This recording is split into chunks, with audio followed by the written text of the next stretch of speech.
welcome to my channel, The Love Tita Heart, the channel for the non-stop followers of Alden and Maine, who will serve as voice for those who cannot express their feelings for Aldab. Kamusta po kayo mga ka-non-stop? Good day po sa inyong lahat. Bago po tayo tumungo sa kaganapan kay Alden and Maine, please subscribe and hit the notification bell para ma-notify po kayo sa mga bagong video na i-upload ko. Salamat po!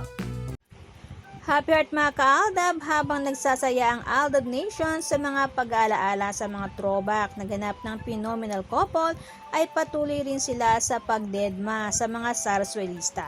Natanda lamang na ang Aldab Nation fandom ay nananatiling nakatayo, buo at matyagang naghihintay sa tamang panahon part 2 na ipinangako ng mag-asawang Alden and Maine. Kasabay din ito ang patuloy na pagboboykot sa mga solo project ng Aldab at matinding panalangin para sa proteksyon ng Pokerson Jr. family. Samantala, sinasabing in the process of liquidation, nag-shutdown ang tatlong GMA subsidiaries, habang ang chairman ng MTRCB ay pinananawagan na mag-resign. Ika nga ng fandom, sit back and relax, take it easy, at ang sabi ni Maine, patience is a virtue, at ang sabi ni Alden, God has perfect timing. Kaya naman ang fandom ay tahimik habang masayang naghihintay. And speaking of Alden, ito ang mga ganap ni Alden Richards sa ngayon. Matapos ang shoots ng kanyang mga movies, pagpo-promote naman at may pag-update pa din si Alden sa kanyang endorsement. Sa ganitong promotion, alam na kung sino ang kumukuha nito.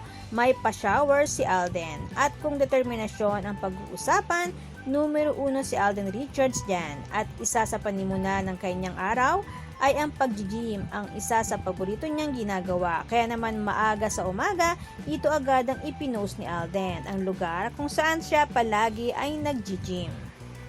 Habang si May naman ay may pag-post ng ganito, grabe yung sobrang nakakaantok, kung hindi po ako nagkakamali.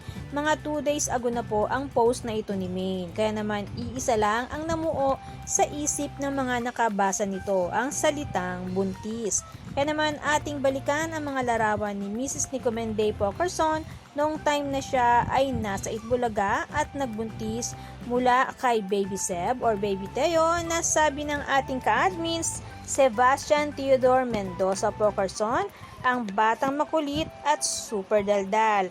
Ngunit sa ngayon, ayon sa kapitbahay ng mga Mendoza sa Bulacan, ay malaki na at matangkad na si Baby Seb.